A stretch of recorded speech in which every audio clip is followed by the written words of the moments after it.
ஓம் சாந்தி. B.K. Surajbhai அவர்களின் தாரணை வகுப்பு. ஜூன் 18, 2024.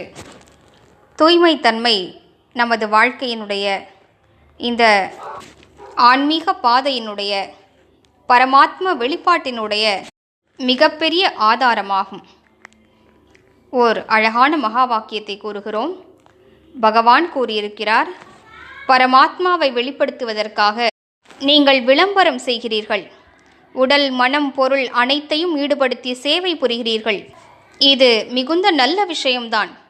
ஆனால் இந்த மிகப்பெரிய காரியம் வெறும் தூய்மைத்தன்மையின் சக்தியினாலேயே சாத்தியமாகிவிடும் என்று கூறியிருக்கிறார். தூய்மைத்தன்மை என்பது இறைவனை வெளிப்படுத்துவதற்கு மிக அழகான மிகப்பெரிய சாதனமாக ஆகிவிடும். இந்த தூய்மைத்தன்மையின் முக்கியத்துவத்தை நாம் தெரிந்திருக்கிறோமா? நமது சேவைகள் கூட வெற்றியடைவதற்கு தூய்மைத்தன்மை மிகப்பெரிய பங்காற்றுகிறது.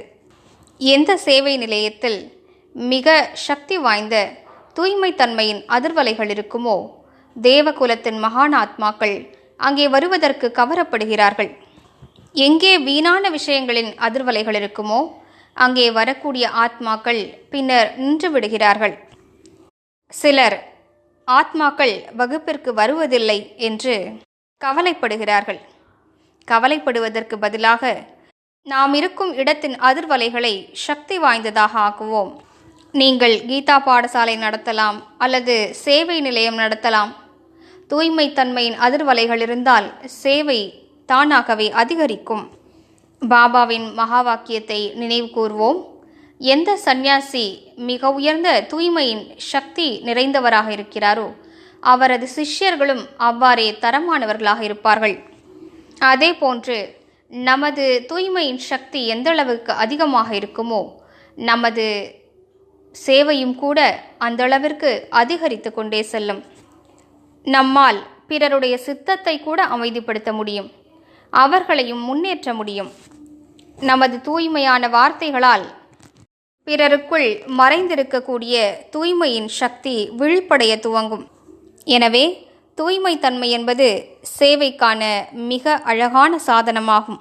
எந்த காரியம் மற்ற எந்த விஷயங்களாலும் நடைபெறவில்லையோ தூய்மைத்தன்மையின் சக்தியினால் அதனை சாதிக்க முடியும்.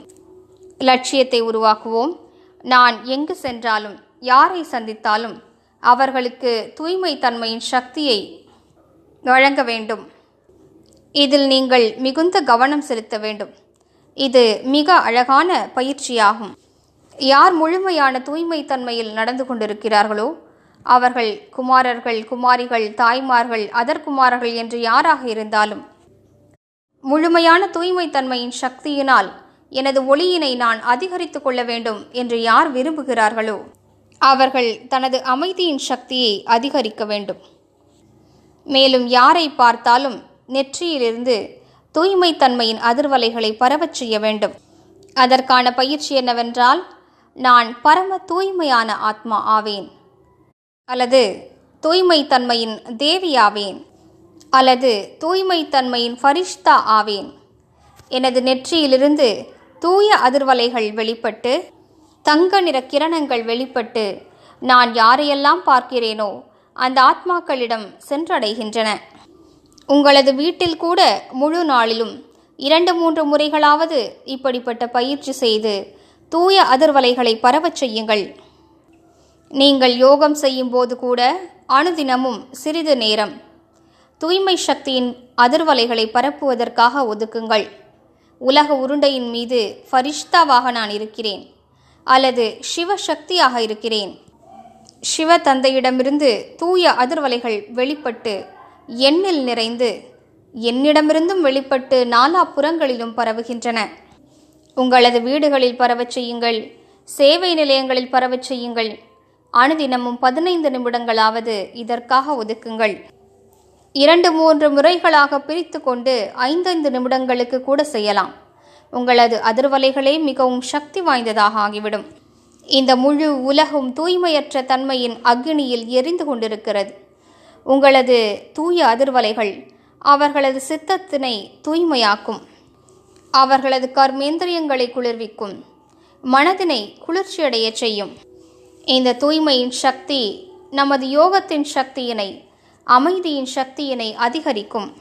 எனவே வாருங்கள், சுய முன்னேற்றத்திற்காகவும் சேவையின் முன்னேற்றத்திற்காகவும் வாழ்க்கையை தடைகளற்றதாக ஆக்குவதற்காகவும் மோதல்களிலிருந்து விடுபடுவதற்காகவும் தூய்மை தன்மையின் சக்தியினால் தன்னைத்தான் பரிசுத்தமானவராக, சரளமான சித்தம் படைத்தவராக, மிக அழகானவராக, இனிமையானவராக, மென்மையானவராக ஆக்குவோம்.